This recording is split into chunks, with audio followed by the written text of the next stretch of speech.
Oh, hey everyone, I'm Big John, and welcome to another episode of the Diz Ability Show. Now, this week I want to talk to you about food allergy and alternate food tips and stuff like that. So, what a lot of people don't know is that Disney does accommodate for those who are on a diet, if you want to diet on vacation, or those who have food allergies. So, some things you can do. If you don't want junk food with your meal, you can replace it with an apple, or if you don't want a water or diet soft drink, you can have a water or something. And also, if you're at a restaurant and you have specific food allergies, you can something that we have always done, something we have done from time to time, that is, you can talk to the waiter. Actually, you can ask the waiter if you can talk to the chef, and they will explain everything on the menu, and they will ask if you're allergic to anything, and they can easily replace something that you didn't want, replace something that you don't want or something you're allergic to, and sometimes they'll accept if there's a problem. Like, one time we were eating at the Beast Castle and I was cutting my meat and it was still raw. So they quickly got me another steak. So you never be afraid to talk to the waiters or the chefs. It's the best way to make sure that your dining experience is just as good as your overall theme park experience. So, that's my tip. Let me know in the comments, as always, if you have any questions or any requests for future tips, and I'll make sure it gets into a future episode. And now it's time for this week's Top 5. So, as we all know, Disney has delayed some stuff because of the pandemic. And some stuff that we were really looking forward to having for the 50th. So, this week we're going to do the top 5 delayed attractions. So, number 5, the Play Pavilion. Now, weren't really sure if it was going to open for the 50th. We know it'll most likely open sometime afterwards. But it's good to see that they're making good use of the former Wonders of Life building. I think that is huge. All right, number 4, Guardians of the Galaxy Cosmic Rewind. This was another thing that was supposed to open in time for the 50th, I think. And it was supposed to be Epcot's very first, and it is supposed to be Epcot's very first roller coaster. There was going to be a roller coaster. If you saw my one of my past videos where we talked about top 5, I have close calls, attractions that didn't make it.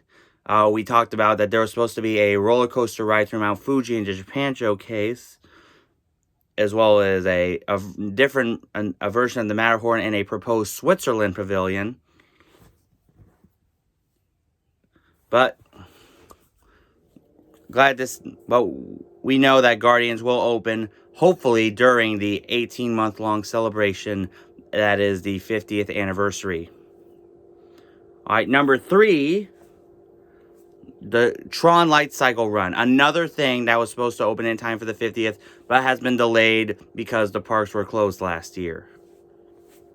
But it is very cool. It's going to be the same ride that's the number 1 attraction at Shanghai Disneyland.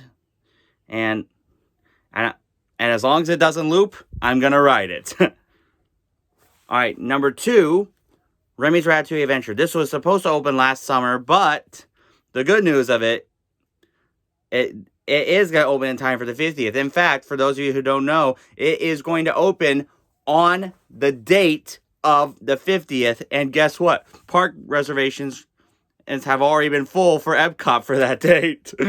Oh. And the number one delayed thing, and something that we have been looking at and hoping that opens and before any time we come to Florida, something that was supposed to be open by now, Space 220, the new restaurant that's supposed to open, that's supposed to be adjacent to Mission Space. Now, it was supposed to open December 2019.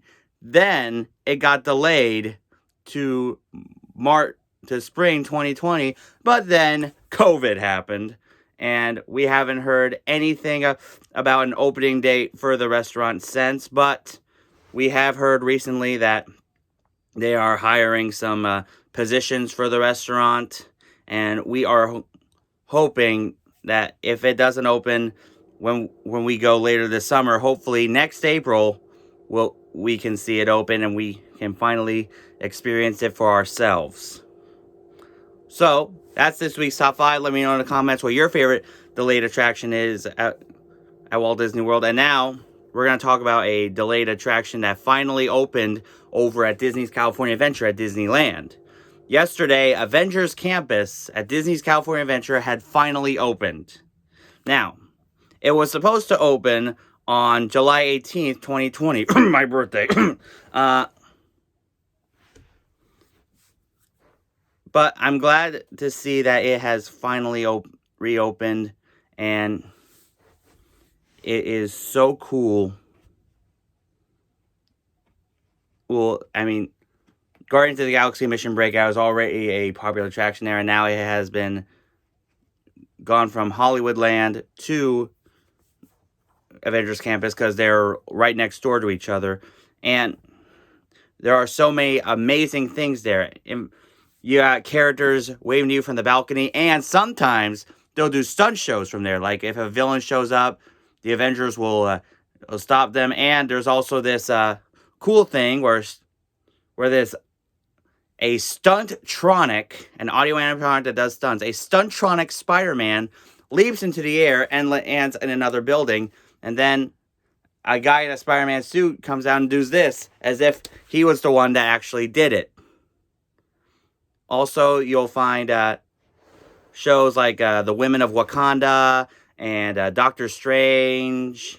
And of course, the e-ticket ride of this land, Web Slingers, a Spider-Man adventure. Now, if you thought getting a boarding group for Rise of the Resistance would be tricky, I would be struggling if we were trying to get a boarding group for Web Slingers, because that, at the moment at least, is what they're doing for this attraction. You gotta get a boarding group for it, and it's just like the Toy Story and Buzz Lightyear rides where you shoot a target or spider bots, and it's also just like Legoland's Ninjago ride where you use your hands rather than a joystick. So that is pretty cool. And there is supposed to be another upcoming attraction based on the Avengers in a battle in Wakanda. We don't know if this ride is still going to happen, but we are hoping it does. I'm hoping sometime in the future I return to California after 12 years and experience all the stuff that I missed, like Avengers Campus, Cars Land, and some things I totally overlooked, like Alice in Wonderland, because part of the track is over your head. Anyway, so that's this week's show. Again, let me know in the comments if you have any questions or requests for tips on how to do Disney for people with disabilities, and I'll make sure it gets into a future episode. Now, for this week's shout-outs, now before we get to our main shout-outs, one of my local radio DJs and here in Maine, Lori Vornis of Q97.9, she has published an article about my channel, and I could not be more proud of it. If you haven't seen it yet, go see it. It's on Q97.9.com. I think that's how you say it. Anyway, also, now for the main shout-outs this week, make sure you check out my new buddy, Theme Park Life. That's Life with a Y instead of an I. He does some great attraction videos from any park that he goes to. Make sure you check him out. Also, speaking of California, make sure you check out my friends over at Fresh Baked Disney. They do some great videos and live streams and news videos about Disneyland. Make sure you check them out. And also, check out my friend Holly over at Just Lil Holly, where she does unboxing of Star Wars action figures. Those are pretty cool. Check her out. Also, make sure you check out Oh Snap Productions, where they make parody films and short films about stuff. Make sure you give them a subscribe. And also, for the latest attraction news, make sure you subscribe to my good friends over at Attractions Magazine. And until next time, have a zippity-doo-dah day.